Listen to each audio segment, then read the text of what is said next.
UP के मुरादाबाद में एक युवती की ट्रेन की चपेट में आकर दर्दनाक मौत हो गई। स्थिति इतनी भयंकर थी कि युवती का धड़ कटकर मुरादाबाद में तो सिर 350 किलोमीटर दूर लखनऊ जा पहुंचा। लड़की के शरीर के चिथड़े देखकर घर वालों की रूह कांप उठी। आलम ये रहा कि पुलिस को युवती के बिना सिर वाले कटे फटे शरीर का पोस्टमार्टम कराना पड़ा।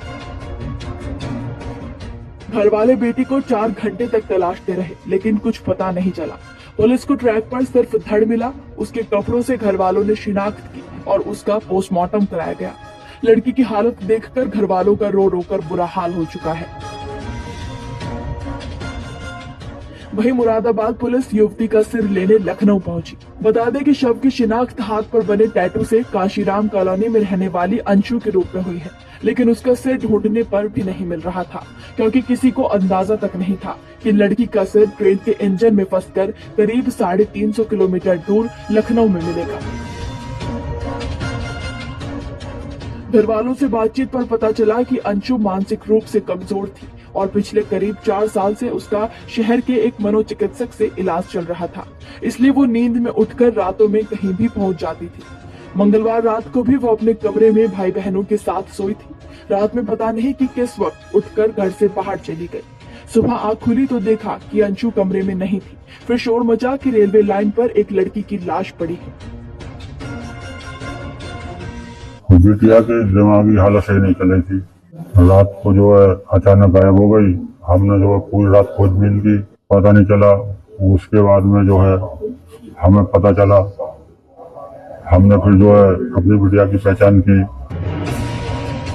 कपड़ों से अंशु की पहचान उसके घर वालों ने की। दिल्ली से आ रही एसी एक्सप्रेस वे 12430 लखनऊ पहुंची तो वहां उसके इंजन में एक युवती का सिर फंसा था, जिसके बाद वहां भी हड़कंप मच गया। अंशु की मौत से इस वक्त पूरे इलाके में मातम पसर गया है, तो वहीं पुलिस पूरे मामले की जांच कर रही है। कल मॉर्निंग में एसएचओ मझौला को एक रनओवर की सूचना थी। रेलवे ट्रैक जो मझौला थाना क्षेत्र से गुजर रही है, उस पर एक रनओवर की सूचना थी। उस पर तत्काल वहाँ मौके पर गए और वहाँ पता चला कि एक महिला है जिसकी उम्र लगभग 28-30 साल की थी और रनओवर हो गई थी। और उसके बाद वहाँ के आसपास के लोगों से जानकारी की गई। पास में काशीराम कॉलोनी है, वहाँ पे रहने वाले व्यक्ति ने आकर बताया कि उनकी 28 वर्षीय बेटी है जो मानसिक रूप से परेशान है और उसका इलाज कल भी कराया गया था। कल भी उसको डॉक्टर के यहाँ से दवा वगैरह दिलाकर लाया गया था कि रात में सुबह तो घर से निकल गई। उसके बाद से उसके साथ ये घटना घट गई। जो शौक की परेशान है वो चूंकि उस समय वहाँ पे आसपास के कॉलोनीज के लोगों से बातचीत की गई, उसके रहने वाले व्यक्ति ने आकर बताया कि उनकी बेटी है। इसमें जो रनओवर हुआ था उस समय वो बहुत ही छत बिछत हो गया था सब, और उसके सर का, यानी जो मृतका थी उसके सर का कुछ पार्ट, स्कल का या प्लस कुछ हेयर्स वगैरह, वो जो इंजन था उसमें नीचा चिपका हुआ रह गया था। उसके बारे में बताइए।